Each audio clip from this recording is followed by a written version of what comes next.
Capítulo 4. Diario de Jonathan Harker. Continuación. Desperté en mi propia cama. Si no había soñado, el conde debió haberme traído hasta aquí. Intenté convencerme de ello, pero no pude llegar a ninguna conclusión definitiva. Ciertamente, había ciertas pequeñas pruebas, como que mi ropa estaba doblada y colocada de una manera inusual para mí. Mi reloj seguía sin cuerda, y suelo darle cuerda justo antes de acostarme, y muchos otros detalles similares. Pero estas cosas no son prueba suficiente, pues podrían indicar que mi mente no estaba en sus cabales, y que por alguna razón, sin duda, había estado muy alterado. Debo buscar pruebas. De algo me alegro. Si el conde me trajo hasta aquí y me desvistió, debió de tener prisa, pues mis bolsillos están intactos. Estoy seguro de que este diario habría sido un misterio para él, que no habría tolerado. Lo habría tomado o destruido. Al mirar a mi alrededor en esta habitación, aunque antes me llenaba de miedo, ahora es una especie de santuario, porque nada puede ser más espantoso que esas mujeres horribles que están esperando para chuparme la sangre. 18 de mayo. He bajado a revisar esa habitación de nuevo a la luz del día, pues debo saber la verdad. Al llegar a la puerta, al final de la escalera, la encontré cerrada. Había sido forzada con tanta fuerza contra el marco que parte de la madera estaba astillada. Pude ver que el cerrojo no había sido forzado, pero la puerta está cerrada por dentro. Me temo que no fue un sueño y debo actuar en consecuencia. 19 de mayo. Sin duda, estoy en aprietos. Anoche, el conde me pidió, con la voz más suave, que escribiera 3 cartas. Una diciendo que mi trabajo aquí estaba casi terminado y que partiría hacia casa en pocos días. Otra informando que partiría a la mañana siguiente, y la tercera anunciando que había abandonado el castillo y llegado a Bistritz. Quise rebelarme, pero sentí que, en la situación actual, sería una locura discutir abiertamente con el conde, estando tan completamente a su merced, y negarme solo despertaría sus sospechas y provocaría su ira. Sabe que sé demasiado y que no debo vivir, pues representaría un peligro para él. Mi única oportunidad es prolongar mis posibilidades. Quizás ocurra algo que me permita escapar. Vi en sus ojos algo de la creciente ira que se manifestó cuando rechazó a aquella bella mujer. Me explicó que los correos eran escasos e inciertos y que escribirles ahora tranquilizaría a mis amigos. Y me aseguró, con tanta convicción, que anularía las cartas posteriores, las cuales permanecerían en Bistritz hasta el momento oportuno, por si la casualidad me permitía prolongar mi estancia. Que oponerme a él habría sido levantar nuevas sospechas. Por lo tanto, fingí estar de acuerdo con sus opiniones y le pregunté qué fechas debía poner en las cartas. Calculó un minuto y luego dijo: la primera debería ser el 12 de junio, la segunda el 19 de junio y la tercera el 29 de junio. Ahora sé cuánto tiempo me queda de vida. Que Dios me ayude. 28 de mayo. Hay una posibilidad de escapar, o al menos de poder enviar noticias a casa. Un grupo de Sgani ha llegado al castillo y está acampado en el patio. Estos Sgani son gitanos. Tengo anotaciones sobre ellos en mi libro, Son propios de esta parte del mundo, aunque están emparentados con los gitanos comunes de todo el mundo. Hay miles de ellos en Hungría y Transilvania, que viven prácticamente al margen de la ley, suelen vincularse a algún noble o boyardo importante y se hacen llamar por su nombre. Son intrépidos y carecen de religión, salvo supersticiones, y solo hablan sus propias variedades de romaní. Escribiré algunas cartas a casa e intentaré que las envíen por correo. Ya les hablé por la ventana para empezar a conocerlos. Se quitaron el sombrero, hicieron reverencias y muchos gestos que, sin embargo, no pude entender, al igual que su idioma. He escrito las cartas. La de Mina está en taquigrafía y simplemente le pido al señor Hawkins que se comunique con ella. Le he explicado mi situación, pero sin mencionar los horrores que solo puedo intuir. Le revelaría mis sentimientos con horror y terror. Si las cartas no llegan a su destino, el conde aún no sabrá mi secreto ni la magnitud de mi conocimiento. Entregué las cartas, las arrojé por debajo de los barrotes de mi ventana con una moneda de oro e hice las señas que pude para que las enviaran. El hombre que las recibió las apretó contra su pecho, hizo una reverencia y luego las guardó en su gorra. No pude hacer más. Regresé sigilosamente al estudio y comencé a leer. Como el conde no entró, he escrito aquí. Ha llegado el conde. Se sentó a mi lado y con su voz más suave, mientras abría 2 cartas, dijo: Sgani me ha dado esto, y aunque desconozco su procedencia, por supuesto que lo cuidaré. Mira, debió de examinarlo. Una es tuya y para mi amigo Peter Hawkins. La otra, aquí vio los extraños símbolos al abrir el sobre y una expresión sombría se apoderó de su rostro y sus ojos brillaron con malicia. La otra es una afrenta, un ultraje a la amistad y la hospitalidad. No está firmada. Bien, entonces no nos afectará. Y con calma sostuvo la carta y el sobre en la llama de la lámpara, hasta que se consumieron. Luego prosiguió.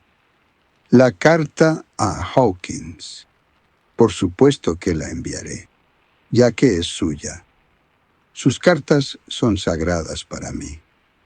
Discúlpeme, amigo mío, por haber roto el sello sin darme cuenta. Podría volver a taparla. Me extendió la carta y con una reverencia cortés me entregó un sobre limpio. Solo pude desviarlo y dárselo en silencio. Cuando salió de la habitación, oí girar la llave suavemente. 1 minuto después, me acerqué e intenté abrirla, pero la puerta estaba cerrada. 1 o 2 horas después, cuando el conde entró silenciosamente en la habitación, su presencia me despertó, pues me había quedado dormido en el sofá. Fue muy cortés y muy jovial en su trato, y al verme dormido dijo: «Así que, amigo mío, ¿estás cansado? Acuéstate. Ahí encontrarás el descanso más seguro. Quizá no tenga el gusto de hablar contigo esta noche, pues tengo mucho trabajo por delante. Pero te ruego que duermas». Pasé a mi habitación, me acosté y, aunque parezca extraño, dormí sin soñar.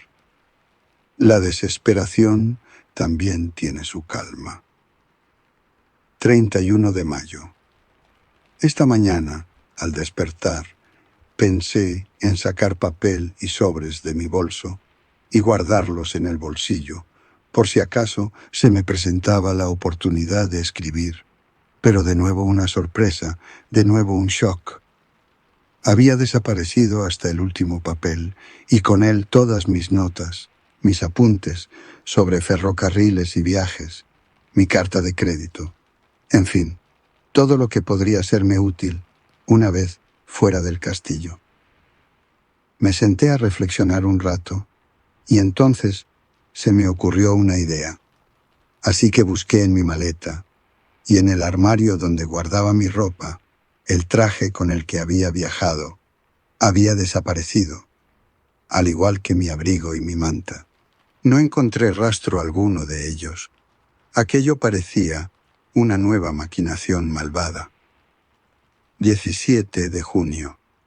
Esta mañana, mientras estaba sentado al borde de la cama, dándole vueltas a la cabeza, oí, sin hacer ruido, el chasquido de los látigos y el golpeteo de los cascos de los caballos por el sendero pedregoso que se extendía más allá del patio.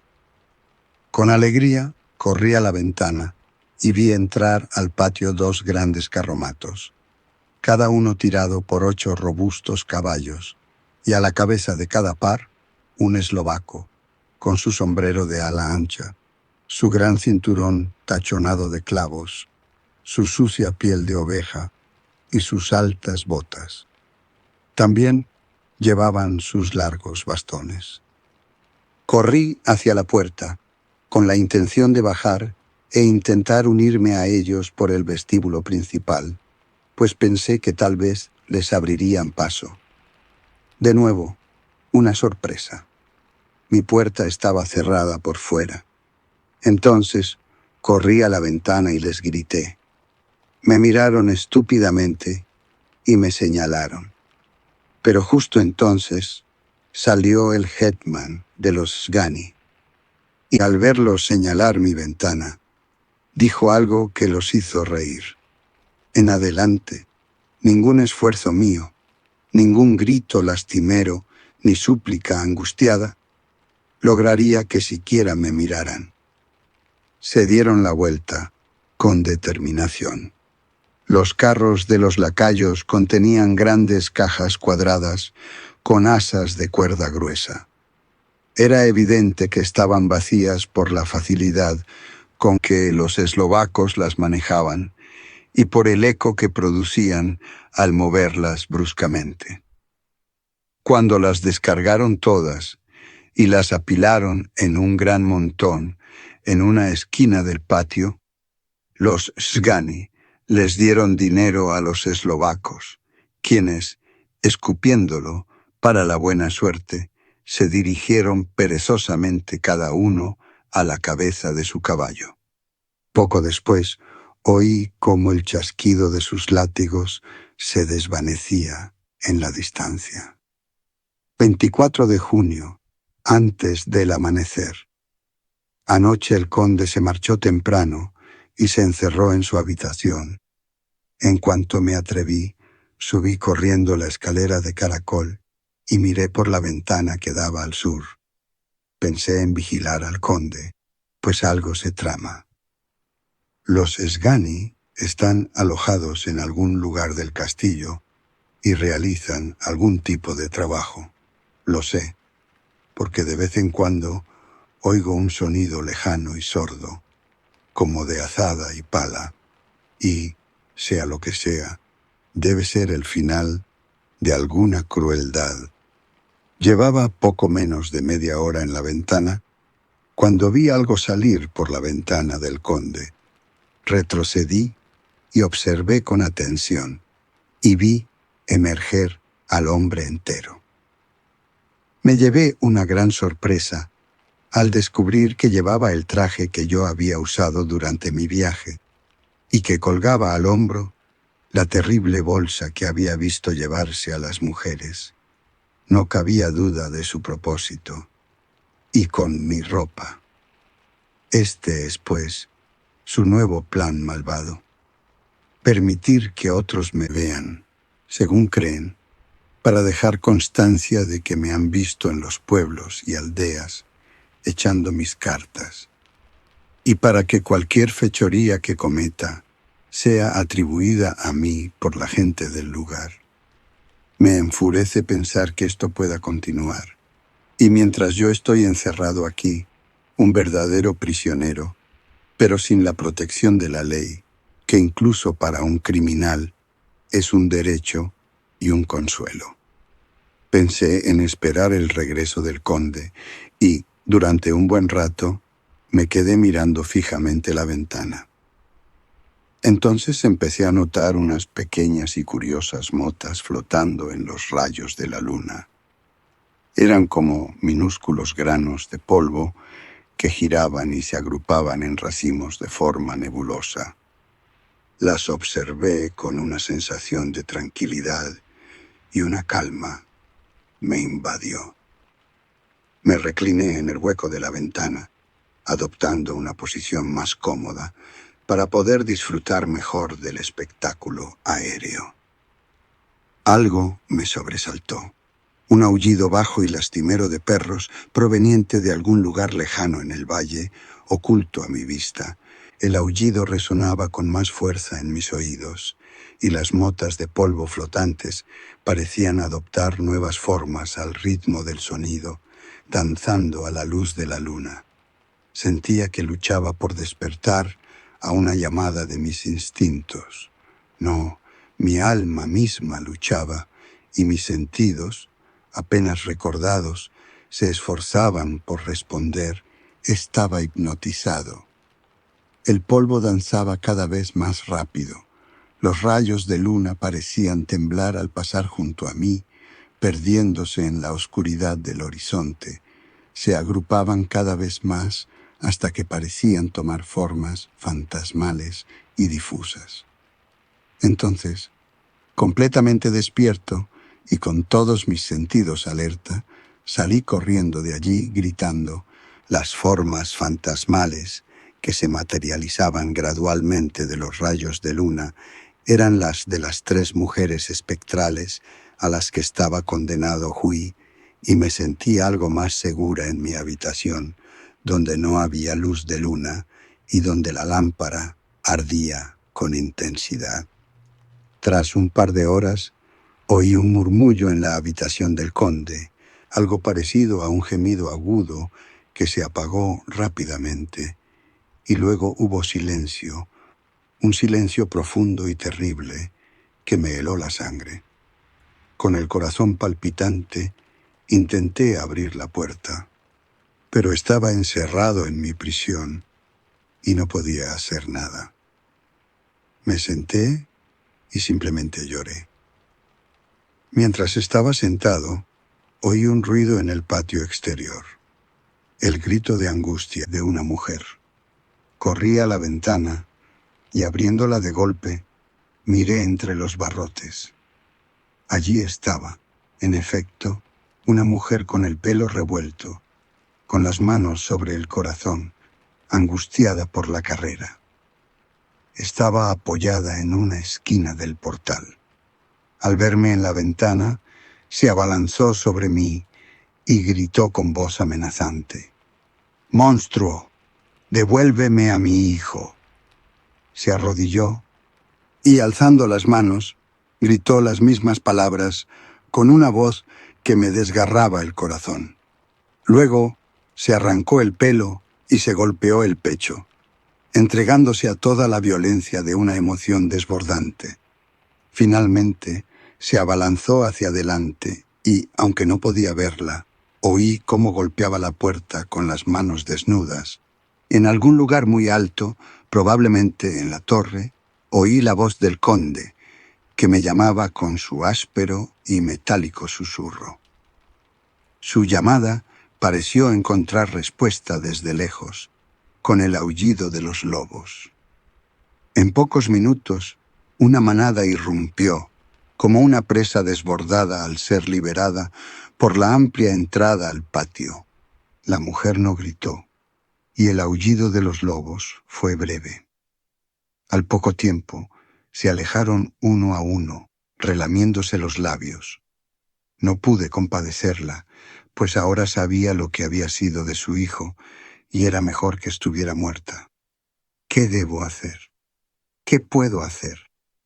¿Cómo puedo escapar de esta horrible cosa de noche, oscuridad y miedo?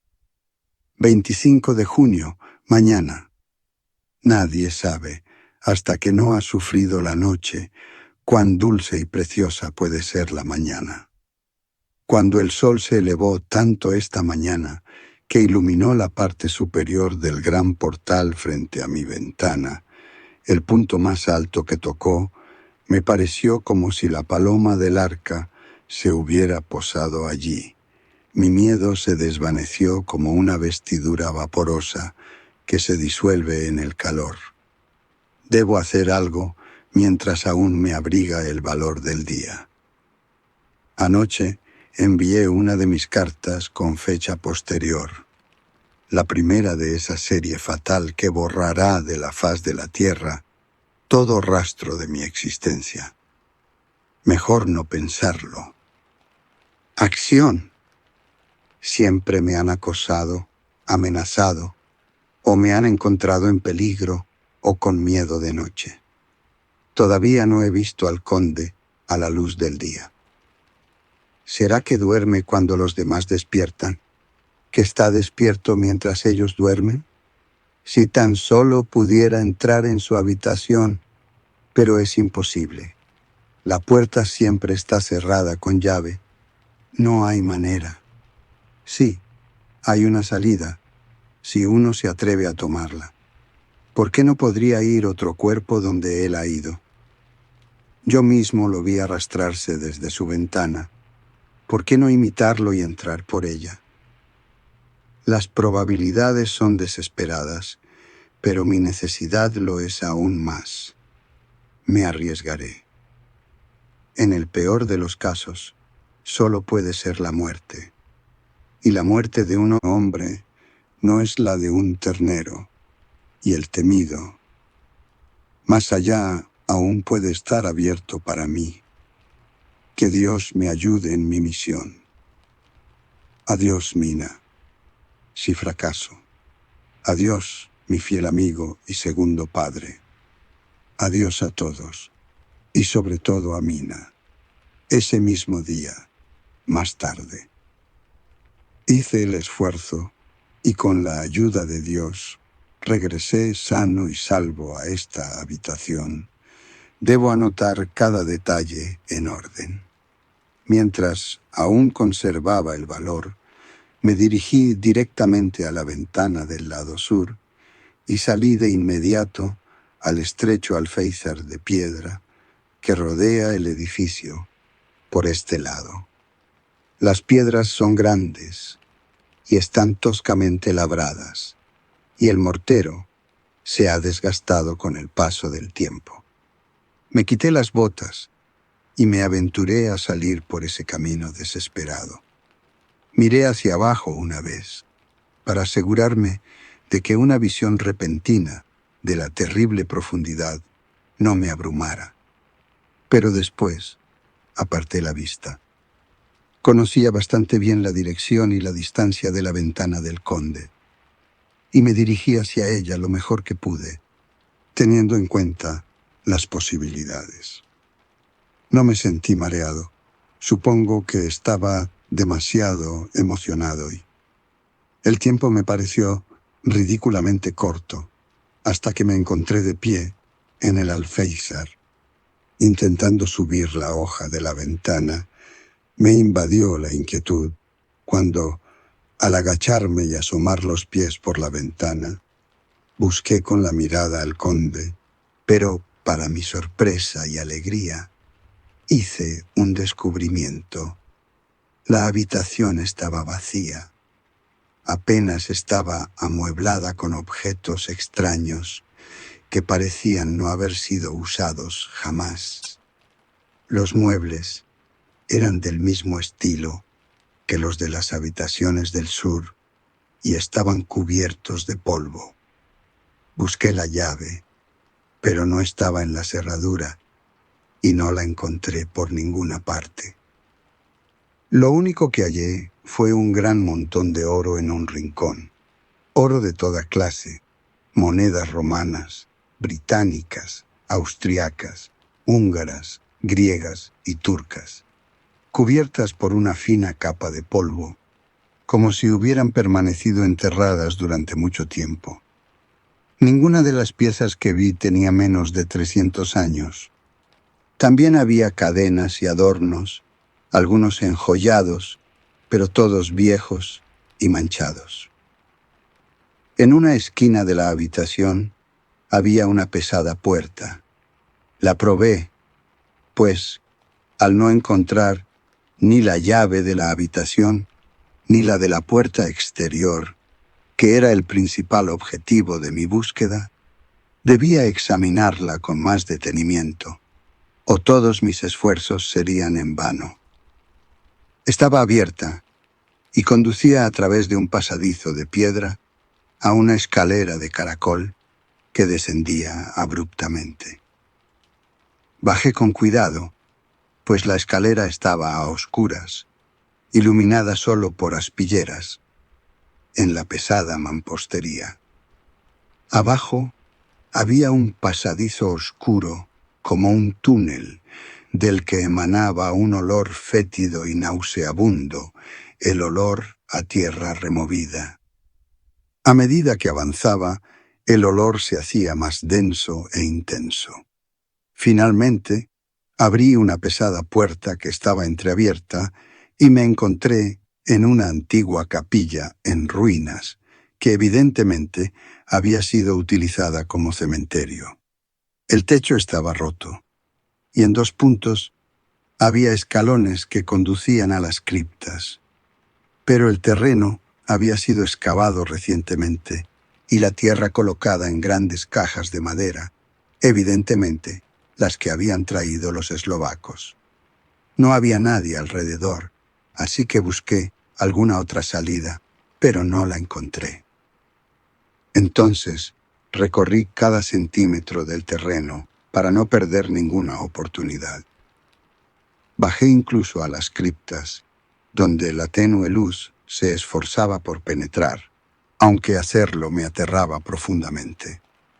Entré en 2 de ellas, pero no vi nada más que fragmentos de viejos ataúdes y montones de polvo. En la tercera, sin embargo, hice un descubrimiento. Allí, en uno de los 50 grandes ataúdes, sobre un montón de tierra recién excavada, yacía el conde. Estaba muerto o dormido, no podía afirmarlo. Sus ojos estaban abiertos y pétreos, pero sin la frialdad de la muerte, y sus mejillas conservaban el calor de la vida a pesar de su palidez. Sus labios seguían rojos como siempre, pero no había señales de movimiento, ni pulso, ni respiración, ni latidos del corazón. Me incliné sobre él, intentando encontrar algún signo de vida, pero fue en vano. No podía haber permanecido allí mucho tiempo, pues el olor a tierra se habría disipado en pocas horas. Junto al ataúd estaba su tapa, perforada aquí y allá. Pensé que podría tener las llaves consigo, pero al ir a buscarlas, vi sus ojos sin vida, y en ellos, aunque muertos, una mirada de odio tan intensa, ajena a mi presencia, que huí del lugar. Y dejando la habitación del conde junto a la ventana, volví a trepar por la muralla del castillo. Al regresar a mi habitación, me dejé caer jadeando sobre la cama y traté de pensar. 29 de junio. Hoy se cumple el día de mi última carta, y el conde ha tomado medidas para demostrar su autenticidad, pues lo vi de nuevo salir del castillo por la misma ventana, vestido con mi ropa. Mientras descendía por la muralla, sigiloso como un lagarto, deseé tener una pistola o algún arma letal para acabar con él. Pero temo que ningún arma, forjada por el hombre, tendría efecto alguno sobre él. No me atrevía a esperar a que regresara, pues temía encontrarme con esas brujas. Volví a la biblioteca y leí allí hasta quedarme dormido. Me despertó el conde, quien me miró con la mirada más severa que un hombre puede tener, y dijo: «Mañana, amigo mío, debemos separarnos. Tú regresas a tu hermosa Inglaterra, yo a un trabajo que tal vez termine de tal manera que nunca nos volvamos a encontrar. Tu carta a casa ya ha sido enviada. Mañana no estaré aquí, pero todo estará listo para tu viaje. Por la mañana llegarán los Gani, que tienen sus propios asuntos que atender aquí, y también algunos eslovacos.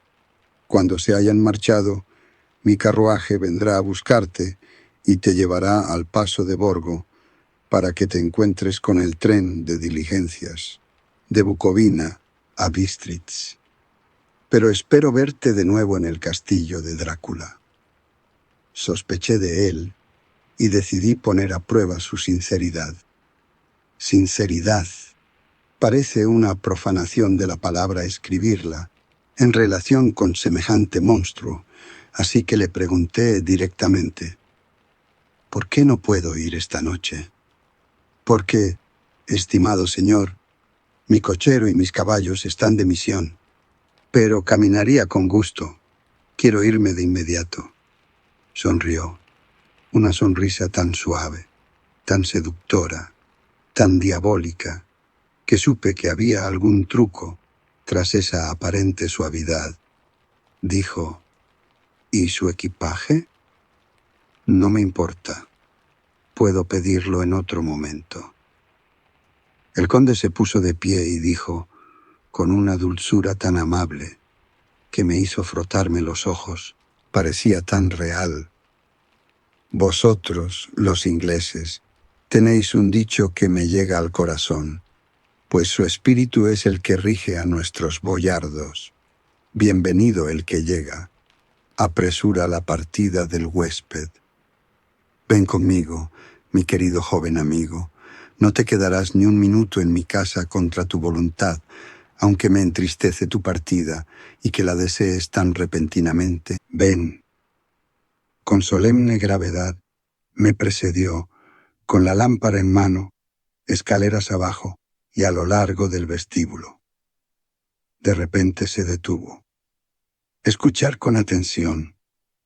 Muy cerca se oyeron los aullidos de muchos lobos. Era casi como si el sonido surgiera al alzar la mano, igual que la música de una gran orquesta parece brotar bajo la batuta del director. Tras una breve pausa, se dirigió, con su porte majestuoso, a la puerta. Retiró los pesados cerrojos, desenganchó las cadenas y comenzó a abrirla. Para mi gran asombro, vi que estaba abierta. Con suspicacia, miré a mi alrededor, pero no encontré ninguna llave. Cuando la puerta comenzó a abrirse, el aullido de los lobos de afuera se hizo más fuerte y furioso.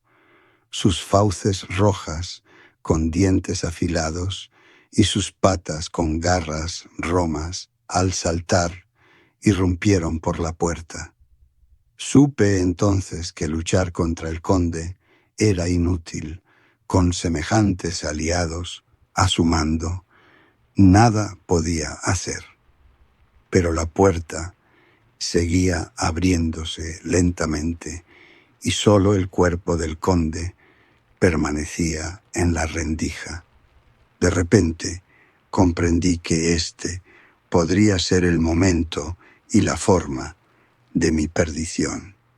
Iba a ser entregado a los lobos, y por mi propia culpa.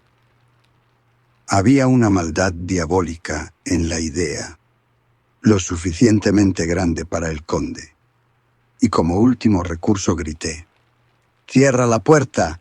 ¡Esperaré hasta mañana!» Y me cubrí el rostro con las manos para ocultar las lágrimas de amarga decepción. Con un solo movimiento de su poderoso brazo, el conde cerró la puerta de golpe y los grandes cerrojos resonaron con un estrépito que resonó en el vestíbulo al volver a su sitio. En silencio regresamos a la biblioteca, y al cabo de 1 minuto o 2 me dirigí a mi habitación. Lo último que vi del conde Drácula fue cuando me besó la mano, con un brillo rojo de triunfo en los ojos y una sonrisa de la que Judas en el infierno podría sentirse orgulloso. Cuando estaba en mi habitación y a punto de acostarme, creí oír un susurro en la puerta. Me acerqué sigilosamente y escuché. Si no me fallaba la imaginación, oí la voz del conde. Vuelve, vuelve a tu sitio. Tu momento aún no ha llegado. Espera, ten paciencia. Esta noche es mía, mañana por la noche es tuya. Se oyó una risa baja y dulce, y furioso, abrí la puerta de golpe y vi a las 3 mujeres terribles relamiéndose los labios. Al aparecer, todas se unieron en una risa horrible y huyeron. Regresé a mi habitación y me arrodillé. ¿Ya casi es el final? Mañana, mañana. Señor, ayúdame a mí y a mis seres queridos. 30 de junio. Mañana. Puede que estas sean las últimas palabras que escriba en este diario. Dormí hasta poco antes del amanecer, y al despertar me arrodillé, pues decidí que si la muerte llegaba, me encontraría preparado. Por fin sentí ese sutil cambio en el aire y supo que había amanecido. Luego sonó el alegre canto del gallo y me sentí a salvo. Con el corazón lleno de alegría, abrí la puerta y corrí al pasillo. Había visto que la puerta estaba sin llave y ahora la huida estaba ante mí.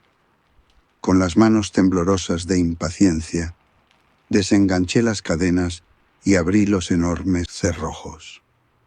Pero la puerta no se movía. La desesperación me invadió. Tiré y tiré de la puerta y la sacudí hasta que, a pesar de su enorme tamaño, retumbó en su marco. Vi que el cerrojo estaba roto. La habían cerrado con llave después de que dejé al conde.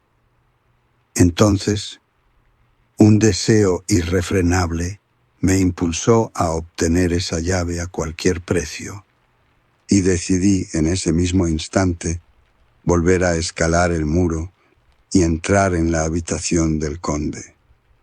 Podía matarme, pero la muerte me parecía ahora la opción más placentera entre los males. Sin dudarlo, corrí hacia la ventana este y, como antes, bajé por el muro hasta la habitación del conde. Estaba vacía, pero era lo que esperaba. No vi la llave por ninguna parte, pero el montón de oro seguía allí. Crucé la puerta de la esquina, bajé por la escalera de caracol y seguí el oscuro pasadizo hasta la antigua capilla. Ahora sabía perfectamente dónde encontrar al monstruo que buscaba. La gran caja seguía en el mismo sitio, pegada a la pared, pero la tapa estaba encima, sin sujetar, aunque con los clavos listos para ser clavados. Sabía que debía alcanzar el cuerpo para conseguir la llave, así que levanté la tapa y la volví a colocar contra la pared, y entonces vi algo que me llenó el alma de horror. Allí yacía el conde, pero con un aspecto como si su juventud se hubiera renovado a medias, pues el pelo y el bigote blancos se habían vuelto de un gris hierro oscuro. Las mejillas estaban más llenas y la piel blanca parecía de un rojo rubí debajo. La boca estaba más roja que nunca, pues en los labios había gotas de sangre fresca que goteaban de las comisuras y corrían por la barbilla y el cuello. Incluso Los ojos profundos y ardientes parecían estar entre carne hinchada, pues los párpados y las bolsas debajo estaban abultados. Parecía como si toda la horrible criatura estuviera simplemente repleta de sangre, yacía como una sanguijuela inmunda, exhausta por su saciedad. Me estremecí al inclinarme para tocarlo, y cada uno de mis sentidos se rebeló ante el contacto. Pero tenía que buscar, o estaba perdido. La noche siguiente podría convertir mi propio cuerpo en un banquete similar al de aquellos tres horribles. Palpé todo su cuerpo, pero no encontré rastro de la llave. Entonces me detuve y miré al conde. Había una sonrisa burlona en su rostro hinchado que parecía enloquecerme. Este era el ser al que estaba ayudando a trasladar a Londres, donde, tal vez, durante siglos venideros, podría, entre sus millones de habitantes, saciar su sed de sangre y crear un nuevo y creciente círculo de semidemonios para aprovecharse de los indefensos. El solo pensarlo me enloqueció. Un terrible deseo me invadió: librar al mundo de semejante monstruo. No tenía un arma letal a mano, pero tomé una pala que los obreros habían estado usando para llenar las cajas y, levantándola en alto, golpeé, con el filo hacia abajo, su odioso rostro. Pero al hacerlo, la cabeza giró y los ojos se clavaron en mí, con toda la furia del horror de un basilisco. La visión pareció paralizarme, y la pala giró en mi mano y se apartó del rostro, apenas dejando una profunda herida sobre la frente. La pala se me escapó de la mano sobre la caja, y al retirarla, el filo de la hoja se enganchó en el borde de la tapa, que volvió a caer, ocultando aquella horrible criatura de mi vista. Lo último que vi fue el rostro hinchado, manchado de sangre y con una mueca de malicia que habría perdurado incluso en el mismísimo infierno. Pensé y pensé cuál debía ser mi próximo movimiento, pero mi mente ardía y esperé con una creciente desesperación.